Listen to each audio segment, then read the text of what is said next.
آج ہم بات کر رہے ہیں مقام ابراہیم علیہ السلام کے بارے میں۔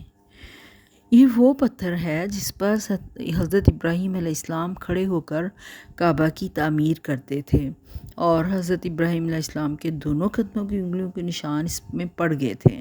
ایک حدیث میں آتا ہے کہ رکن یمانی اور مقام ابراہیم جنت کے دو موتی ہیں، اللہ تعالیٰ نے ان کی چمک دمک بجھا دی ہے۔ اگر اللہ ایسا نہ کرتا تو مشرق و مغرب ان کے نور سے منور ہو جاتے۔ اس پتھر کا نام اللہ تعالیٰ نے قرآن مجید میں مقام ابراہیم رکھا ہے اور اس جگہ نماز پڑھنے کا حکم دیا ہے۔ سورۃ البقرہ آیت 21-25۔ چھوٹا سا عربک میں پڑھوں گی۔ وَاتَّخِذُوا مِن مَّقَامِ إِبْرَاهِيمَ مُصَلًّى، وَاتَّخِذُوا اور بنا لو، مِن مقام ابراہیم کو، مصلی نماز کی جگہ، روانی سے ابراہیم علیہ السلام کے کھڑے ہونے کی جگہ کو نماز کی جگہ بنا لو۔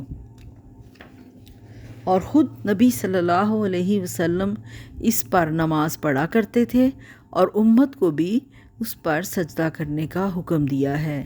اس پر ہاتھ پھیرنا، بوسہ دینا جائز نہیں ہے، صرف اس کے قریب نماز پڑھنے کا حکم ہے۔ اللہ تعالیٰ ہمیں فالتو جو ہم کام کر لیتے ہیں محبت میں آ کے، اللہ تعالیٰ ان سے ہمیں اپنی پناہ میں رکھے۔